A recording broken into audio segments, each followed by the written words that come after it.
ಕ್ಷಮೆ ಇರಲಿ.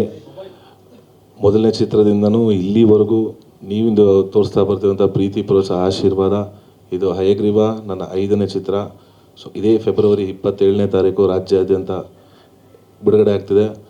ಸೊ ಇಲ್ಲಿವರೆಗೂ ನಾವು ನಮ್ಮನ್ನ ಜನಕ್ಕೆ ತಲುಪಿಸೋದ್ರಲ್ಲಿ ನಿಮ್ಮ ಮುಖಾಂತರ ನಾವು ತುಂಬ ದೊಡ್ಡ ಮಟ್ಟಕ್ಕೆ ರೀಚ್ ಆಗಿದ್ದೀವಿ ಅನ್ನೋ ನಮಗೆ ಖುಷಿ ಇದೆ. ಅದಕ್ಕೆಲ್ಲ ಕಾರಣಕರ್ತರು ನೀವೇ. ಸೊ ಅದಕ್ಕೆ ಮೊದಲನೇ ಧನ್ಯವಾದ ಹೇಳೋಕ್ಕೆ ಇಷ್ಟಪಡ್ತೀನಿ. ಹಾಗೆಯೇ ಹಯಗ್ರೀವ ನಮ್ಮ ಮಂಜು ಸರ್ ಸಿನಿಮಾ ಮಾಡಬೇಕು, ಇದು ಈ ಕತೆ ಕೇಳಿ ನೋಡು ಅಂತ ನನಗೆ ಫೋನ್ ಮಾಡಿ ಹೇಳಿದ್ರು. ಸೊ ಇವ್ರಿಗೂ ನಮ್ಮ ಹೊಸ ನಿರ್ದೇಶಕರು. ಸೊ ಕತೆ ಕೇಳಿದಾಗ ನನಗೆ ವಿಭಿನ್ನವಾಗಿದೆ, ಪೊಲೀಸ್ ಕಾಪ್ ಬೇರೆ ಅಲ್ವಾ, ಸೊ ಇದಕ್ಕೊಂಚೂರು ಮೆಚುರಿಟಿ ಬೇಕು ಕ್ಯಾರೆಕ್ಟರ್ ಮಾಡೋಕ್ಕೆ ಅಂದಾಗ, ಇಲ್ಲ ಸರ್ ನೀವು ಒಂದ್ಸತಿ ಕತೆ ಕೇಳಿ ನರೇಶನ್ ಆದರು. ನಾನು ಮಂಜು ಸರ್ಗೆ ಹೇಳಿದೆ, ಸರ್ ಇದೊಂಚೂರು ಆಗಲ್ವಾ, ತೂಕ ಇದೆ, ಇನ್ನೂ ವೆಯ್ಟೇಜ್ ಇದೆ ಕ್ಯಾರೆಕ್ಟ್ರು ಅಂತ. ಇಲ್ಲ ಇರು ಫಸ್ಟ್ ಫುಲ್ ನರೇಷನ್ ಮಾಡಲಿದ್ರು, ಆಮೇಲೆ ನಿನ್ನ ಡಿಸೈಡ್ ಮಾಡೋರು. ಸೊ ಸರಿ ಆಯಿತು ಅಂದ್ಬಿಟ್ಟು ನರೇಷನ್ ಫುಲ್ ಕೇಳಿದ್ಮೇಲೆ ಗೊತ್ತಾಯಿತು ಇದೊಂದು ಡ್ಯುಯಲ್ ಶೇಡ್ ಇರೋ ಕ್ಯಾರೆಕ್ಟ್ರು. ಆಮೇಲೆ ಹಯಗ್ರೀವ ಅಂದಿದ ತಕ್ಷಣ ಲೈಕ್ ಕಂಪ್ಲೀಟ್ ಮೈಥಾಲಜಿಗಂತೂ ಹೋಗಲ್ಲ, ಆಗಿನ ಪುರಾತನದಲ್ಲಿರುವಂಥ ಆ ಒಂದು ಅಂಶನ ಎತ್ಕೊಂಡು ಇವತ್ತಿನ ಈ ಹೀರೋ ಕ್ಯಾರೆಕ್ಟರ್ ಬ್ಲೆಂಡ್ ಮಾಡಿ ಸ್ವಲ್ಪ ಇವತ್ತು ಪ್ರಸ್ತುತ ನಮ್ಮ ಸೊಸೈಟಿಲಿ ನಡೆಯುವಂಥ ಕೆಲವು ಘಟನೆಗಳನ್ನ ಜನಕ್ಕೆ ಗೊತ್ತಿದೆ, ಬಟ್ ಅದನ್ನು ವಿಜುವಲೈಸೇಷನಲ್ಲಿ ನೋಡಿಲ್ಲ, ಮೆಡಿಕಲ್ ಮಾಫಿಯಾ ಬಗ್ಗೆ ಎಲ್ಲ. ಸೊ ಅದನ್ನು ಬೇರೆ ರೀತಿ ಹೇಳಕ್ಕೆ ಹೊರಟಿದ್ದಾರೆ ನಿರ್ದೇಶಕರು. ತುಂಬ ಚೆನ್ನಾಗಿ ಮಾಡಿದ್ದಾರೆ. ಲೈಕ್ ಕತೆ ಹೇಳೋದ್ರಲ್ಲಿ ಕೆಲವರು ಚೆನ್ನಾಗಿರ್ತಾರೆ, ಎಕ್ಸಿಕ್ಯೂಷನಲ್ಲಿ ಫೇಲ್ ಆಗ್ತಾರೆ. ಬಟ್ ಎಲ್ಲ ನಮ್ಮ ರಘುವರು ತುಂಬ ಅದ್ಭುತವಾಗಿ ಮಾಡ್ಕೊಂಡ್ಬಂದಿದ್ದಾರೆ, ತುಂಬ ಖುಷಿ ಆಯಿತು. ಅದ್ರ ತಕ್ಕನಂಗೆ ನಮ್ಮ ಮಂಜು ಸರು ಸಿನಿಮಾಗೆ ಏನು ಬೇಕೋ ಎಲ್ಲೂ ಕುಂದು ಕೊರತೆ ಇದ್ದಂಗೆ 1:10 ಖುಷಿಯಾಗಿ ಮಾಡ್ರಪ್ಪ ನೀವು, ನನ್ನ ಕಂಟೆಂಟ್ ಬೇಕು. ಯಾಕಂದ್ರೆ ಅವರು is a passionate cinema lover, ತುಂಬ ಸಿನಿಮಾ ನೋಡ್ತಾರವ್ರು ಯಾವಾಗ್ಲೂ.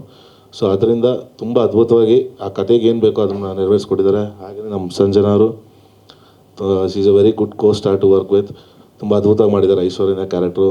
ಹಾಗೆಯೇ ನಮ್ಮ ಜುಡಾ ಸ್ಯಾಂಡಿ ಅವ್ರ ಮ್ಯೂಸಿಕ್ ಆಗಿರ್ಬೋದು, ನಮ್ಮ ಗಿರಿ ಸರ್ ಎಸ್ಪೆಷಲಿ DOP ತುಂಬ ಅದ್ಭುತವಾಗಿ ಮಾಡಿಕೊಟ್ಟಿದ್ದಾರೆ.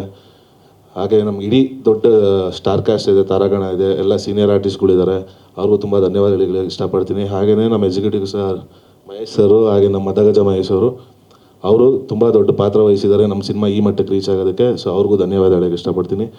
ಸೊ ನಿಮ್ಮ ಪ್ರೀತಿ ಪ್ರೋತ್ಸಾಹ ಆಶೀರ್ವಾದ ಸದಾ ನಮ್ಮ ಮೇಲೆ ಹೀಗೆ ಇರಲಿ ಅಂತ ಕೇಳ್ಕೊತೀನಿ. Thank you sir.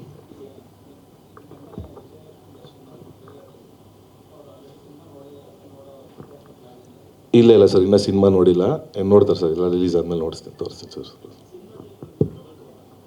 Dual shade character ಬರುತ್ತೆ ಸರ್, ಒಂದು ಕಾಪು ಇನ್ನೊಂದು ಬೇರೆ ಥರ ಇದೆ.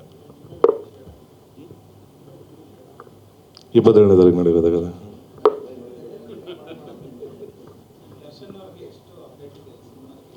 ಇಲ್ಲ ಸರ್, ಆ್ಯಕ್ಚುಲಿ ಆ ಅಣ್ಣನೇ ಕಳಿಸ್ಕೊಟ್ಟಿದ್ದೆ ಅಕ್ಕನ, ಹೋಗಿ ನೀವು ಟ್ರೈಲರ್ ರಿಲೀಸ್ ಮಾಡಿಕೊಟ್ಬಾ ಅಂತ. ಯಾಕಂದರೆ ಪ್ರತಿಯೊಂದು ಸಿನಿಮಾಗೂ ಯಾವ್ದಾದ್ರು ಒಂದು ರೂಪದಲ್ಲಿ ನನಗೆ ಯಾವ್ದಾದ್ರು ಒಂದು ಇದು ಮಾಡಿಕೊಡ್ತಾಯಿದ್ರು ದರ್ಶನ ಅಣ್ಣ. ಸೊ ಹೋಗಿ ಹೇಳಿದಾಗ ಅಣ್ಣವ್ರೇನೋ ಅಕ್ಕನಿಗೆ ಹೇಳಿದ್ರು, ಹೋಗಿ ನೀನು ಮಾಡಿಕೊಟ್ಬಾ ಅಂತ, ಅದಕ್ಕೆ ಅಕ್ಕ ಬಂದು.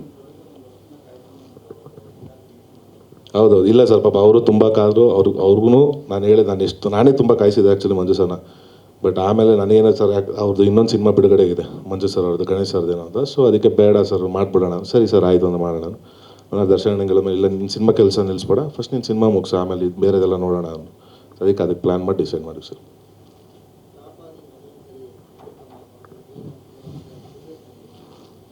ಅನಿಸುತ್ತೆ ಸರ್, ಅದೇ ಕೆಲವು ಸತಿ ಅನ್ಕೋತಾ ಇರ್ತೀವಿ ಯಾಕೆ ಹಿಂಗೆ ಆಡ್ತಾರೆ ಈ ಪೊಲೀಸವರು ಅಂತ. ಬಟ್ ಅವಾಗ ಗೊತ್ತಾಯಿತು ಒಂದು ಸತಿ ಯೂನಿಫಾರ್ಮ್ ಹಾಕಿದ್ರೆ ಗೊತ್ತಾಗ ಆಮೇಲೆ ಆಟೋಮೆಟಿಕ್ ತುಂಬ ಚೆನ್ನಾಗಿದೆ ಸರ್. ಅದೇ ಕಂಪ್ಲೀಟ್ ಇಡೀ ಸಿನಿಮಾನ ನಾನು ಕಾಪ್ಟರ್ಸ್ ಹಾಕಿರಲ್ಲ, ಎಲ್ಲೋ ಒಂದು 5-6 ಸೀನ್ಸಲ್ಲಿ ಮಾತ್ರ ಕಾಪ್ಟರ್ಸಲ್ಲಿ ಬರ್ತೀನಿ ಅಷ್ಟೇ.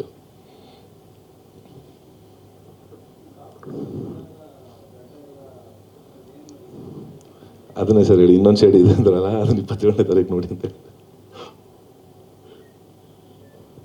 ಅಷ್ಟೇ. Thank you sir, thank you.